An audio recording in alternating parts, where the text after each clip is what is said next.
Hey everyone, I just want to talk a little bit about pain and sorrow and trying times and,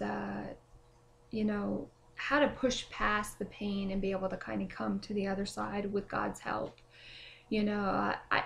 For me, through a lot of different trying times, where I felt like the tears were never going to end.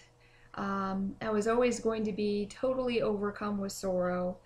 It's very hard to push past those times.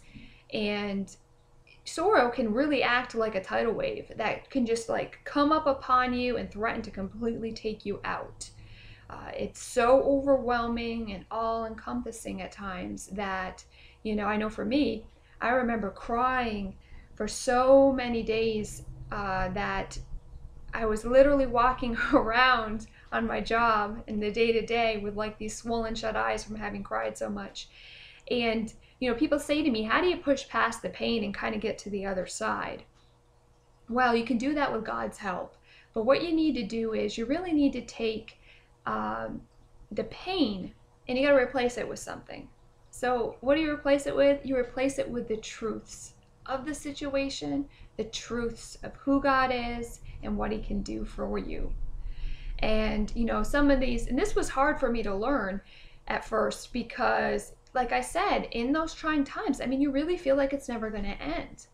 And, the first truth I had to learn is it really is just a season. I know at times it feels like that you were always going to feel this way. But, Ecclesiastes 3 and 4 says that there is a time to weep and a time to laugh. There's a time to mourn and a time to dance. So there are different seasons we go through in our lives. And these seasons of mourning and grief, they are just for a time. It could be you're mourning over a failed relationship. It could be you lost a loved one. It could be you lost your job and you're kind of in a real hard and tight financial situation. It could be things, other situations that broke in your heart. Or there could just be where you feel like nothing is going right in your life and it's just really overwhelming. And these are things we all really need to lay down before God. And like I said, spend time in the Word, researching about your situation and coming up with some different verses that you can help replace those lies in the time of sorrow, like it's never going to end. I know for me, I always felt like I'm all alone. Nobody understands. Nobody cares. And those are all lies of the enemy. They're not the truth. The truth is that it is a season, and you are going to move on to a time where you're going to be laughing and they're going to be happy, good times again. Psalms 30 and 11 says, "You turned my wailing into dancing, and you removed my sackcloth and clothed me in joy." So God does do these things where He is there to comfort you, and He does move you on to a new season.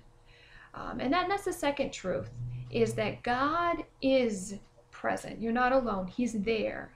He is intimately concerned about how you're feeling. He's intimately concerned about every aspect of your life. He does care.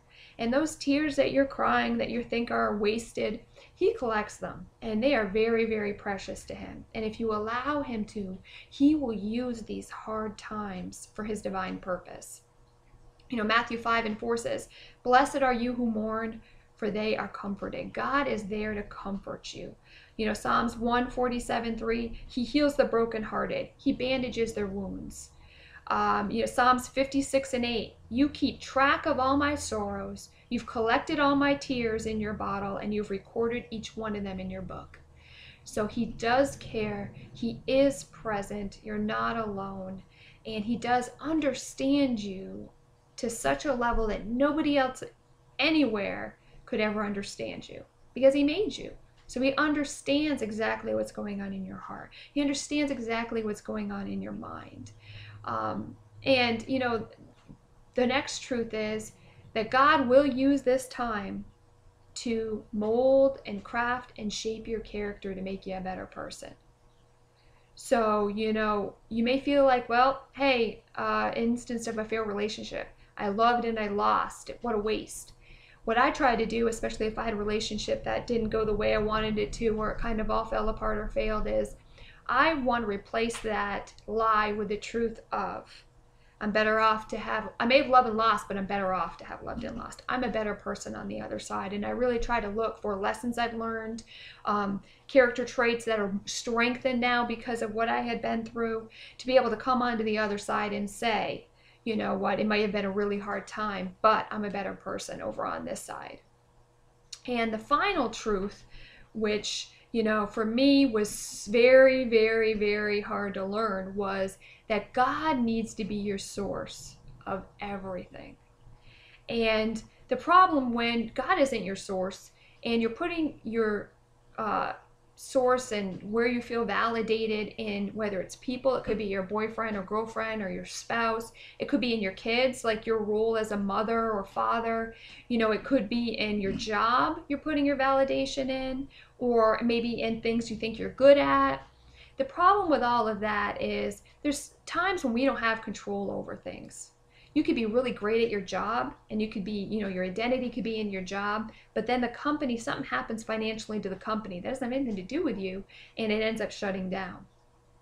Now, your identity is going to be in crisis if you've not looked to God to be your source for everything. And, you know, even with a relationship, you know, you can put your identity as a wife or for me as a mother.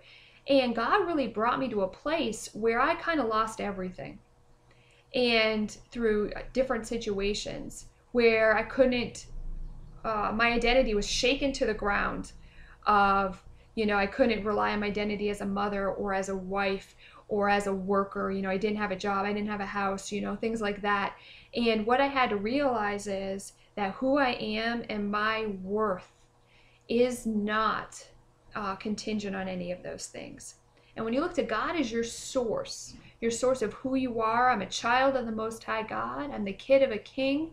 When you look to those things and you look to God to not only validate you and tell you who you are, but when you look to God as a source of comfort, as a source of where you're going to be filled up with love is through God.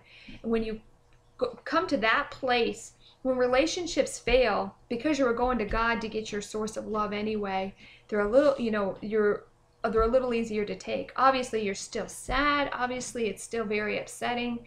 And there's a time where you're going to have to grieve and mourn. But I realized in my life that the closer I have my source being God directly for everything, the more I'm apt to handle really difficult situations.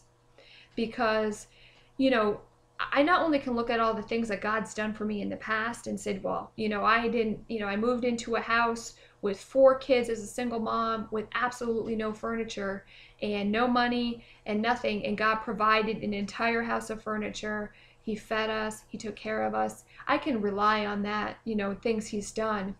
But I also, more than anything, can rely on who He is and who I know Him to be. And pain and hardships will really teach you about the nature of God. And the nature of God is He is good. He is so faithful. He is so loving. And He is so intimately concerned about your life, every aspect of it, how you're feeling, what you're thinking. And, you know, He's very also intimately wants to be a part of just every single thing that you have going on during the day.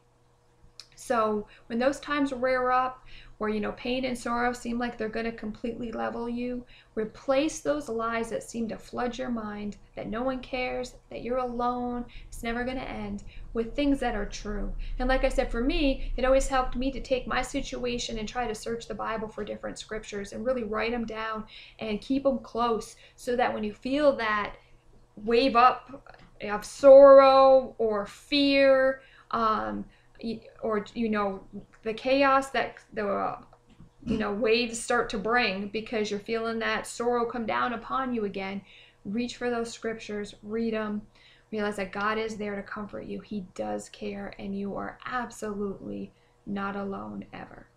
Thanks.